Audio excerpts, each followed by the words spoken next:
ahubwo ku muntu ushaka kuyikoresha kugira ngo umwana muri yayikoresha gute nuko ushaka kuyiteka ubaye ifite turiya tumeze nk'uduti kuko habaho n'ifu habaho n'amavuta yayo rero ufite turiya tw'uduti waduteka muri litiro y'amazi hajyamo akayiko kamwe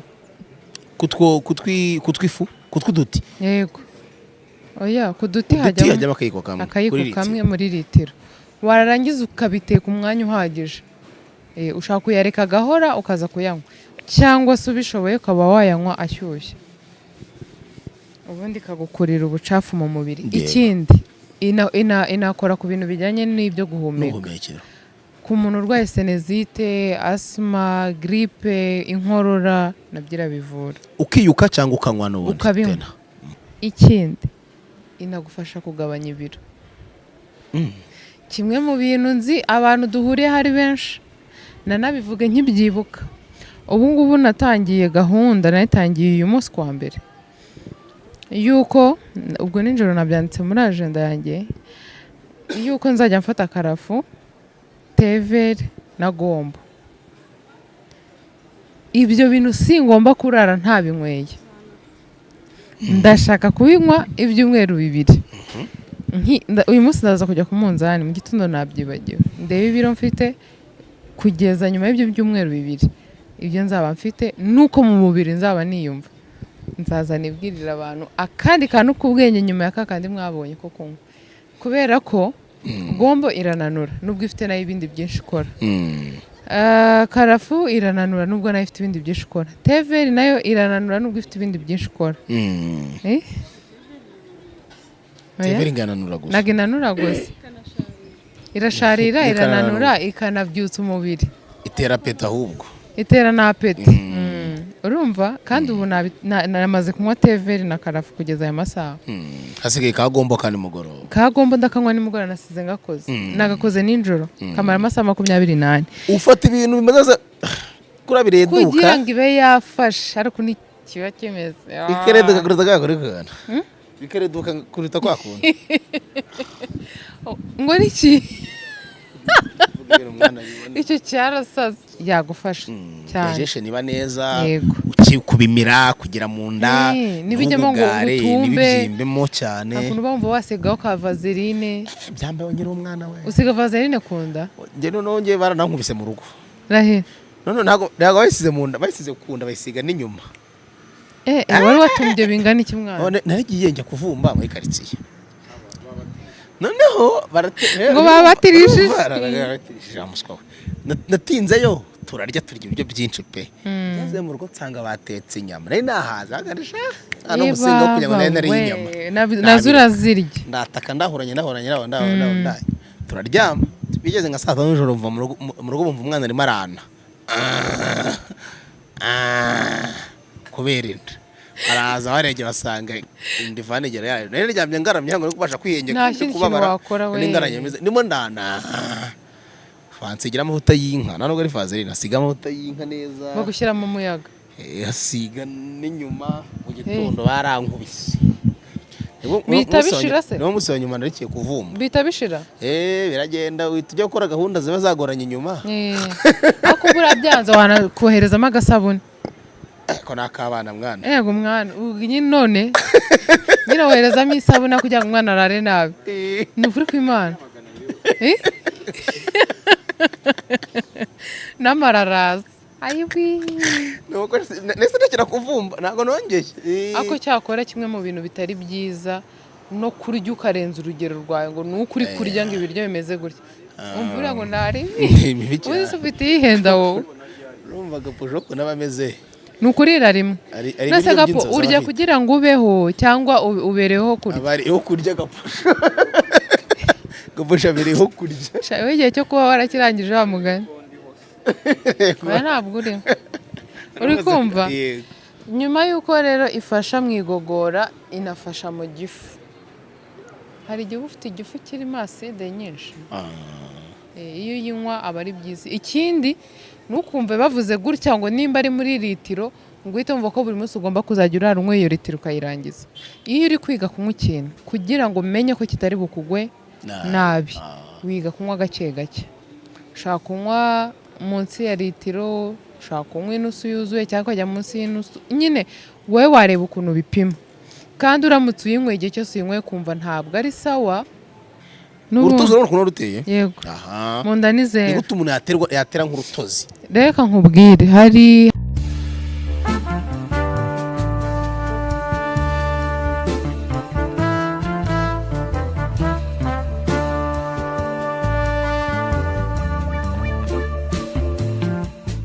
ndabasuhuje niyemwe mbaye n'ikaze nimwe tubana umunsi ku wundi nimwe mukunda mukanakurikira ibiganiro bya Ketchup TV show 5/5 nitwa Romeo Janvier kumwe na Ketchup kuri Ketchup TV show. Ketchup umeze neza? Meze neza ndasharamye na tentire yanjye ifite inkuru ndende mana isinje abantu bayirebere hano ariko umunsi nzabatera story yayo numwe ariko imeze neza ni nziza. Ngo igitaka uzi umuntu w'inzobe yafite ikintu basa ku mutwe biba ari byiza. Ngewe ubu ntabwo natunga umusatsi w'umukara sinasuka ibintu by'umukara urasakora kuri televiziyo y'u Rwanda.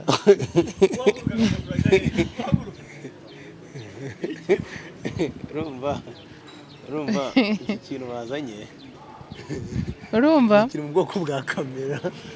Ntabwo ari kamera kiri mu bwoko bwa kamera kiri mu bwoko bwa kamera mbizi kera kweri. urabona gambosha renda kurira ati ngo ubusanzwe ngo iyo uri inzobe ukagira tentire musa biba ari byiza nuko gusa bigora abantu kumenya nimba ufite umusatsi cyangwa utawufite. Ariko nibyo koko ariko umusatsi w'umukara uri inzobe biba bihabanye nibwo inzobe bigaragara cyane ntabwo aba ari byiza njye ntabwo mbikunda. Kurumva nanjye nyangereza gushyiramo bya bintu bya wa muhungu ngo bigende gute kugira ngo byibura umukara umusatsi w'umukara cyane nzana kayobe hano yewe kagashaka ujye ufata godora barishyiramo bikagorana cyane.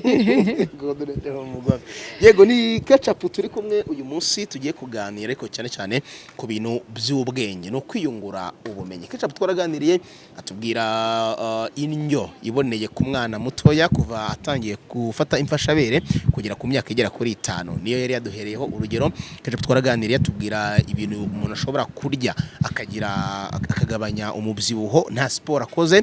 Ketchup twaraganiriye atubwira umuntu ashobora gukoresha kugira ngo yego kunywa kugira ngo agabanye umubyibuho nta siporo.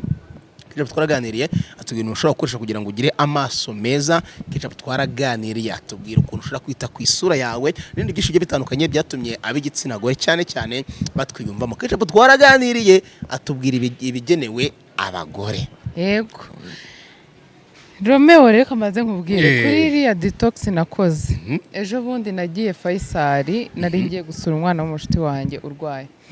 Umuganga wo mu bana yahise ambwira ati ibintu wavuze ni ukuri kuko ngewe ndayikoresha ndayizi. Numvishije ari byiza cyane ariko mbabazwa nuko nyine ubwo buhamya bwe ari ngewe uzabutanga gusa. Ariko nishimiye ko nyine hari n'undi muntu wayikoreshejeho kandi badatayikoresheje kubera ngewe ngo ayimenyereho akaba nawe yarayikoresheje ayikuye ahandi kandi kabikora. Uba wumva ari byiza bituma urushaho gusoma no gushaka kugerageza ibintu byinshi kugira ngo bisangize abandi bantu bawe. Rero mu kiganiro nakoze ndi kuvuga ku bintu by'abadamu ni naho haziyemo cloves. Sibyo? Urumva nanegereje ko wenda usoza kuvuga kugira ngo mbivuge. Twageze hano ku isaha 5 ubu turi ku isaha 9:20 iyi ni fanta ya 5 anyweye tinyuma yego kandi zikonje. Twikomereza ikiganiro muzapfa mwumve mukanyira ngone litiro y'amata hoya mukanya arakubitamo inzoga nyuma aze kurenzaho amata ashyushye cyangwa akonje umubwire ngo azabaho igihe kingana gute cyagiye cyo kubaho cyawe cyararangiye uri mu nyongezo. Hari ibintu mbona uyu mwana w'ishuti akora bikanera ubwoba. Urumva mwana wanjye niho navugiye karafu cyangwa se cloves hari ababyita gutyo.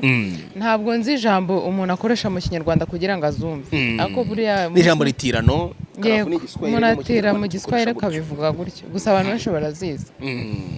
Nazivuzeho ariko mu buryo butari bwimbitse ko ari nko guca hejuru. Abantu rero bifuza ko tuzivugaho mu buryo burambuye. Tugiye kujya imuzi. Cloves ni iki? Ni ikinyo ni igihingwa gifite imaro myinshi igiye itandukanye aricyo tugiye kwibandaho uyu munsi. Akamaro k'igihingwa cya cloves. Cloves ni igihingwa bwoko ki, kimara iki mu mubiri w'umuntu, kiribwa gute cyangwa se kinyobwa gute? Hari n'umuntu ukibonye bwa mbere cyangwa se cyumvishe bwa mbere, ahangaha kigenewe bande? Nabagore nanone watetesheje cyangwa n'abagabo turisangamo? Oya, ni abantu bose muri rusange, gusa umuntu utwite ntabwo ari sawa ko ayikoresha. Ni nka teveri? Ni kuri njyewe ni nka, hari ibintu ubundi ifite cloves, hari ibintu ifite biri no kuri teveri. Ku muntu utwite rero si byiza kuba yayikoresha ngo ayinywe. Wenda ubundi mu bintu ivura ni byinshi cyane, harimo n'amenyo n'indwara zose zo mu kanwa. Umuntu utwite ashaka kuyikoresha wenda ayijundika akaba yacira, nyine ntayimire. Ariko kuvuga ngo ugiye kuyinywa utwite ntabwo ari byiza, no ku mwana ntabwo ari byiza. Ikindi cloves kuyikoresha cyane ntabwo ari byiza pe, ntago utazumva ibyiza ko ugiye kumvira ahangaha ngo wumve ko uzajya uyiduda be ngo unywe nyinshi cyane, ntabwo ari sawa. Uko ifite imbaraga zo kuvura byinshi, unayinyweye cyane ni nako yakwangiza. Twagiye rero mu byikora. Cloves ubundi ni iki? Karafu ntabwo nzi ngo ubundi ni igihingwa, ni umuti, ni ikirungo. Yego. Rero mu bintu ikora ivura indwara zo mu kanwa, harimo kubabara kw'amenyo, harimo umwuka mubi wo mu kanwa. Ushobora kuyifata, urugero cyane cyane amenyo ya hano inyuma akunda kuryana, kandi rikakurya wenda udashaka ko banagukura. Hari abantu babitinya ko bura gukura iryinyo, mana yanjye njye ni ikintu nshaka kujya guhitamo ari uko mbona nta bundi buryo, kuko hari igihe bagukura iryinyo ukabura ibintu byinshi subiza, nk'igihe umuzi ucikiramo. Rero ushaka gufata kamwe, mana kuki nazibagiwe, uba wagira ngo ni nk'agati turi bugashake tugashyiramo abantu bakabone. Yego. Ushaka kugafata ukagashyira aho ngaho aho hafite ikibazo, hakaba hamera neza. Wakajunditse gusa? Wakajunditse. Ushaka gufata amazi ukazishyiramo ukamera nk'uzinitse nk'isaha, ayo mazi ukajya uyafata ukayakoresha gutya mu kanwa ugacira. Ushobora no kuba wayanywa, icyo ni kimwe. Ubwo ni kumenya aho turi? Naho ni kumenya. Ikindi ikura n'umwanda mu mubiri. Ni nayo mpamvu abadamu twebwe dufite ukuntu twinjiza imyanda muri twebwe byihuse kuruta uko abagabo bameze, bitewe n'imiterere yacu. Ibyo abantu bakuru barabyumva. Ni nayo mpamvu mu kiganiro cy'ubushize navuzemo ko abagore ari byiza bayimenyereza, kuko twebwe twinjiza imyanda mu mubiri mu buryo bworoshye bitewe n'imiterere yacu. Binatewe n'uko umuntu yitwararika mu buryo agomba kubikora, ariko hari n'igihe usanga nta kundi. Rero karafu ni nziza cyane ubwo aho ngaho ku mudamu, ariko ni abantu bose, ko n'umugabo ashaka kwinjiza umwanda mu mubiri biciye mu bindi bintu, nabo bakeneye kubisohora. Uwo mwanda ni uwuhe? Wo mu maraso, no mu myanya duhumekera? Umwanda uri mu mubiri urumva burimo imbere. Ibiryo tuba twariye ku buryo barimo umwanda.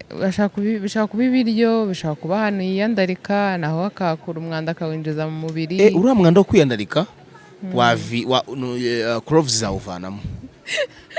Ntabwo mbihagazeho neza, ariko ntekereza ko bivuge mu jambo rimwe ry'uko ikura umwanda mu mubiri. Ngiye kuzigurira agaposho. Ndahira nazo yanywa pe, ndamuhaho, ndazifitemo hari mu modoka. Ariko ntabwo ntabwo biryoshye, urumva ikura umwanda mu mubiri. Aho ngaho ku muntu ushaka kuyikoresha kugira ngo umwana w'umubiri yayikoresha gute? Nuko ushaka kuyiteka ubaye ifite turiya tumeze nk'uduti, kuko habaho n'ifu, habaho n'amavuta yayo. Rero ufite turiya tw'uduti waduteka muri litiro y'amazi hajyamo akayiko kamwe. Kutwifu? Kutwuduti? Yego. Oya, kuduti hajyamo akayiko kamwe muri litiro. Wararangiza ukabiteka umwanya uhagije. Ushaka kuyareka gahora ukaza kuyanywa, cyangwa se ubishoboye ukaba wayanywa ashyushye, ubundi kagukurira ubucafu mu mubiri. Ikindi inakora ku bintu bijyanye n'ibyo guhumeka.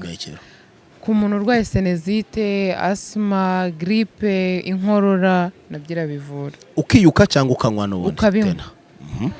Hari nk'abantu barwara gripe ikintu cyose kigahita kiba kujya kugura imiti muri farumasi. Nanjye nuko byambayeho. Rero hari igihe umubiri wawe ugeraho ugaca amazi ya miti, nanjye niko byagenze, wajya ubinywa bigacika intege. N'uyu munsi niko byagenze. Urarwaye? Maze iminsi 4 ndimo nanywa imiti ya grippe. Hari igihe unywa ukumva uri gucika intege kurushaho. Urundi asinzira uko nyinyweye. Rero ikintu cyiza iyo urimo urakoresha ibintu biri naturel nta cyiza nkabyo urabikora. Ubundi hari turmeric, hari cinnamon, hari na karafu. Ni imiti umuntu atagomba kubura mu rugo. Twakomeje. Ikindi karafu ushobora no kuyiteka no mu cyayi ukayinywa nk'ikirungo cy'icyayi. Ushobora gufata nyine uko uteka mu karu bisanzwe ushyiramo amajyani ukongeramo na karafu gakeya. Yego. Icyayi ko turi bunyinywebwo n'umugore utwite. Bibaye byiza umugore utwite yabireka, n'umwana utari hejuru y'imyaka 12 yabaretse. Hari ibintu ushaka kuvuga ngo washyiramo, ntabwo aba ari byiza bitewe n'uko ushaka kuvuga ngo akoresheje nkeya yayinywa. Yego, umubiri w'umwana wabasha kurwana na. None ikindi umwana twemere ko ashaka kuyikoresha wakoresheje nkeya, ariko ushaka gusanga nta gipimo ufite neza, wamuha ugasanga ntago byari byiza, kandi ugasanga kuba atayikoresheje ntacyo bitwaye, ariko nko kuba yayikoresha kura kumenyo jundika ugacira ntago byagiye mu mubiri. Yego, ushaka rero kuyikoresha no gutyo umuntu uza mu cyayi. Ikindi inagufasha kugabanya ibiro. Kimwe mu bintu nzi abantu duhuriye hari benshi, nanabivuge nkibyibuka. Ubu ngubu natangiye gahunda, natangiye uyu munsi kwa mbere, yuko ubwo nijoro nabyanditse muri agenda yanjye, yuko nzajya mfata karafu, tever na gombo. Ibyo bintu singomba kurara ntabinyweye. Ndashaka kubinywa ibyumweru 2. Uyu munsi ndaza kujya ku munzani mu gitondo nabyibagiwe, ndebe ibiro mfite kugeza nyuma y'ibyo byumweru 2. Ibyo nzaba mfite nuko mu mubiri nzaba niyumva. Nzaza nibwirira abantu akandi kantu k'ubwenge nyuma ya kakandi mwabonye ko kunywa, kubera ko gombo irananura nubwo ifite nayo ibindi byinshi ikora. Karafu irananura nubwo nayo ifite ibindi byinshi ikora. Tever nayo irananura nubwo ifite ibindi byinshi ikora. Tever ingananura gusa. Naginanura gusa. Irasharira, irananura, ikanabyutsa umubiri. Itera peta ahubwo. Itera na apeti.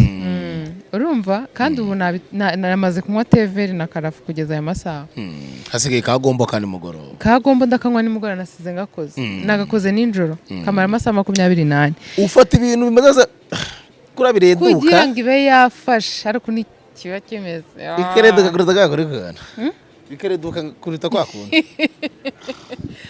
Ngo niki? Icyo cyarasaze. Urumva ikindi inarinda kanseri. Karafu. Karafu. Igabanya ibyago byo kurwara kanseri. Abamwana uzi ikinyarwanda cyiza. Ikindi hari ubu ngewe amavuta yayo ntabwo ndagirirwa ubuntu bwo kuyabona gutya live, ariko mu byo nabashije gusoma nuko amavuta ya karafu ushobora kuyafata kumwe, ushobora kuba uri kubabara nk'imitsi ukayasiga ukayimasisha, nabyo biravura. Aho kugira ngo ujye winjizamo ibintu utazi, bakoze byinshi kandi bakabiha. Buriya hari nk'igihe ikintu bagikora atari kibi, ariko kikaba kibi kubera bya bintu bagishyizemo kugira kizamara imyaka kitarapfa. Sibyo? Nujya ujya kunywa ikintu cyangwa gukoresha ikintu ku mubiri wawe, ibyo bintu ujye ubitekereza, urebe nimba nta kindi kiri naturel wagisimbuza. Twagiye ubwo twari tuvuye kuri ayo mavuta. Ikintu cyiza cyane nuko wanywa karafu mbere yuko ujya kuryama. Bikagufasha iki? Igufasha kuruhuka. Ushaka kumva ufite ikintu cyo kujagarara cyane muri wowe, hari ukuntu uba wumva udatuje tu, sibyo? Ariko mu by'ukuri utanava ngo niki kintu kiri kubitera. Rero ushaka kuyinywa mbere wenda y'iminota 30 cyangwa isaha ugiye kuryama, bikagufasha kuba wasinzira. urumva ko aho kugira ngo wirirwe ufata imiti wenda gusinziriza bya binini ni bitari na byiza igihe usinzira ngo ukagenda ugiye oya sha nigeze kubinywa ndanabifite nuko nabihagaritse Yesu we wigeze unywa ibinini bisinziriza wigeze ugeze igihe ubura ibitotsi ngiye nkunda kubura ibitotsi ni nayo mpamvu nashishikajwe no kumenya ibya karafu kandi ngomba no kubikora njyewe ndi mu bantu babona ibitotsi bigoranye noneho iyo mbabaye niyo wazanye uzampamagare saa 5 urebe bageze ku nzu za gatatu ukambwira ngo ninde ninde ketchup wahiye ko mu nzu zinarose umuntu wa ketchup atari urumva imana icyo gikomeye cyane biri seriye kuri igitotsi kubira ibitotsi ikindi no kubigira cyane nyeka ko atari sawa kurenza amasaha ariko 10 yonyine kurenza amasaha 10 usinzira nabyo ni bibi cyane ngenda gusinzirira urumva nsinzira cyakoza saa 4 buriya wowe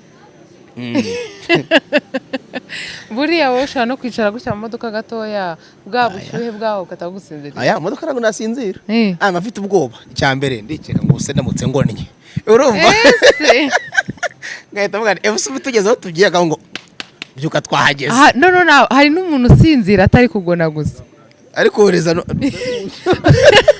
hari umuntu usinzira arasinzira kazagera ku bantu rokete hari umuntu usinzira gutyo ku buryo adashobora gusinzira abantu bamwumva cyangwa yanasinzira yakumva rokete ije gahita yikanga bigasaba bitumye ataryama neza nuko rero karafu yagufasha gusinzira neza nyine ituma muri make ituma umuntu aruhuka nyine kandi iyo umuntu aruhutse yanasinzira neza ikindi ifasha no mu igogora yego urumva ubaye nk'umuntu ugorwa na iriya gahunda yagufasha cyane digestion iba neza kubimira kugira mu nda n'ibijyamo ngo utumbe n'ibibyimbe cyane akuntu bumva wasigaho ka vaseline byambaye ngira umwana we usiga vaseline kunda nge none baranankubise mu rugo rahe none ntago bayisize mu nda bayisize kunda bayisiga n'inyuma wari watumbye bingana iki mwana naragiye njya kuvumba muri quartier noneho ngo babatirishije amuswa natinzeyo turarya ibiryo byinshi pe ngeze mu rugo nsanga batetse inyama nari nahaza agarisha ano musinga kugira ngo nari inyama nazo urazirya ndataka ndahoranye turaryama bigeze nka saa 5 z'ijoro mva mu rugo bumva umwana arimo arana kubera inda araza barege basanga indivanegera yayo nari ryamye ngaramye ngo kubasha kwihengeka kubabara n'ingaranye ndimo ndana fansigira amavuta y'inka nano gari vaseline asiga amavuta y'inka neza bagushyira mu muyaga asiga n'inyuma mu gitondo barankubise bita bishira se no musi wanyuma narikiye kuvuma bita bishira biragenda tujya gukora gahunda ziba zagoranye inyuma ako burabyanze wanakoherezamo agasabune ko nakabana mwana yego mwana nyine none nyine woherezamo isabune kugira ngo umwana arare nabi ni ukuri kw'Imana n'amararaza ayiwi nuko nese ndakira kuvumba ntago nongeye ako cyakora kimwe mu bintu bitari byiza no kurya ukarenza urugero rwawe ngo nukuri kurya ngo ibiryo bimeze gutya umvura ngo nari uzi ufite ihenda wowe urumva gapojoko n'abameze nukurira rimwe nase gapo urya kugira ngo ubeho cyangwa ubereho kurya abariho kurya gapusha bereho kurya shawe igihe cyo kuba warakirangije wa mugani ntabwo uri kumva nyuma y'uko rero ifasha mu igogora inafasha mu gifu hari igihe ufite igifu kirimo acide nyinshi iyo uyinywa aba ari byiza ikindi nukumve bavuze gutya ngo nimba ari muri litiro ngo uhite wumva ko buri munsi ugomba kuzajya urara unywa iyo litiro ukayirangiza iyo uri kwiga kunywa ikintu kugira ngo umenye ko kitari bukugwe nabi wiga kunywa gake gake ushaka kunywa munsi ya litiro ushaka kunywa inusu yuzuye cyangwa ukajya munsi y'inusu nyine wowe wareba ukuntu bipima kandi uramutse uyinyweye igihe cyose uyinyweye kumva ntabwo ari sawa ikiza siko yabyihorera iyo wabyihorera hari igihe unywa ikintu abandi bantu basanzwe banywa pe bikanga cyangwa ukaba warakinywaga mbere nka nyuma yo kubyara cyangwa nyuma yo kugira ibindi bintu ucamo wakongera kubinywa bikamera nabi urabirekwa. uhaze ituma nyine n'ubundi igufasha nyine mu igogora ifasha mu igogora rero ubwo no ku bantu bifitiye ikibazo cy'igifu umva itabi noneho hari n'uburyo ushobora no kuba karafungewe nayinyweye kwa hashize iminsi sindi kwibuka ngo ari kuwa kangahe nangira kuyinywa ku munsi wa mbere ubundi nayikoreshaga nayinyweye narabivuze uburyo nayikoresherejemo ariko ntabwo ari ikintu wavuga ngo kiraryoshye ntabwo wavuga ko ari ikintu kibishye cyane ariko nyine ntabwo ishimishije mu buryo bwo kuyinywa ntabyayo ariko ariyo na teveri ikigoye ni ikihe ni karafu teveri ko nayimenyereye ubu ntabwo njya numva ko isharira teveri ntabwo wumva ko isharira ariko hari uburyo buhari ushobora kuba wanywamo urukumva aribwo ushobora gufata karafu na cinnamon kumwe na orange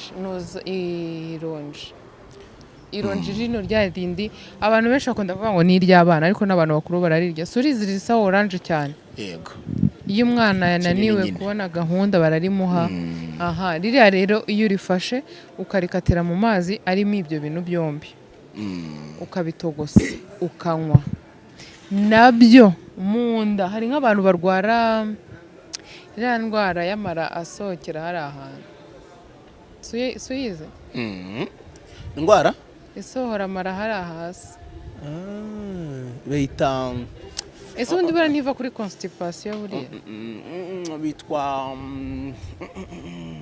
hemorrhoide yego siva se buriya kuri constipation n'ubundi ra sinzi oya biratandukanye ariko nyaka ko umuntu ugira constipation cyane ashobora no kuba yayirwara ko yaguhatiriza n'ibiki byose hemorrhoide ntabwo nari nyizi nayimenye ari umuntu turimo turamamariza imiti ayisobanuye ukuntu imeze mpita ngira ubwoba nanjye numvise ubwoba nafite umukobwa nakundaga cyane yarapfuye yarayirwaye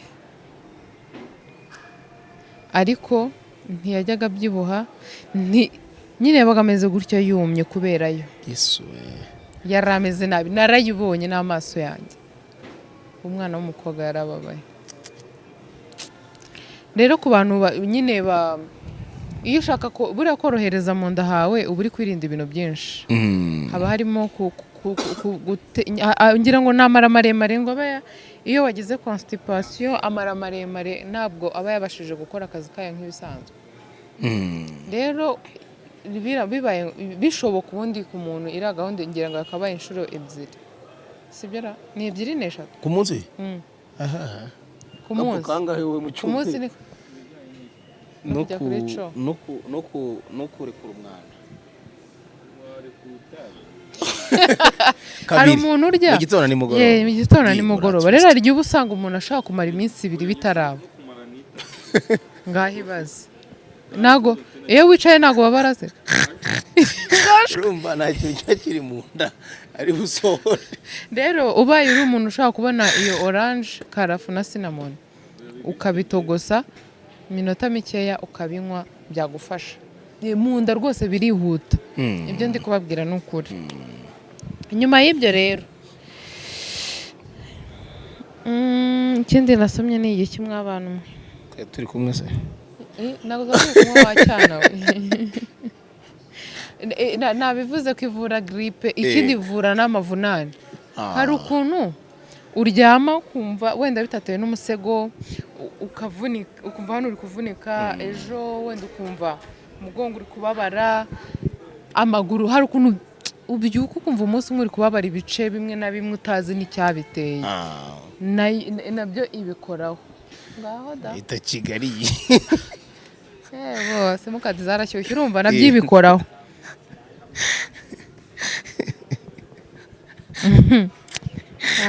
ikintu rero ndi busorezeho ni iki nuko niyo ufite diabete ukayikoresha iringaniza isukari igufasha kuringaniza isukari yaba inyinshi cyangwa se inkeya yego ushobora kuba ufite diabete ukayikoresha ushobora kuba ntayo ufite isukari yawe niba itari ku murongo ikayiringaniza ikajya ku murongo nk'ubuze isukari yawe umurongo iriho iri ku cyangahe nta irimo se ahubwo mbona ufite harimo ibyuma kandi ibyuma bigira isukari nyinshi abikora muri square yego keca ari umuntu wakarikiye commentaire agira ati abawe ni indomeo ya panduri yirabyumwiyoreje natwe nashaka ko umufasha rata Yego. kuko icya kiganiro nyine reke abangaba baba aho ngaho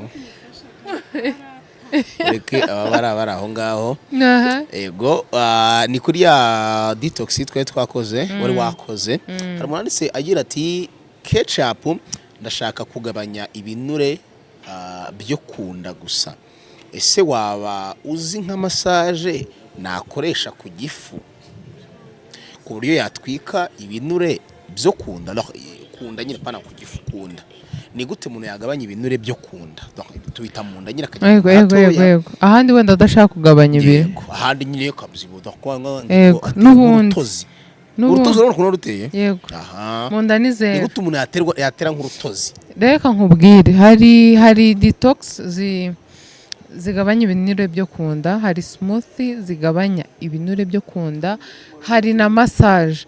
Tugiye kubivanga gutya bishobora gutuma umuntu atabivugaho neza mu buryo burambuye.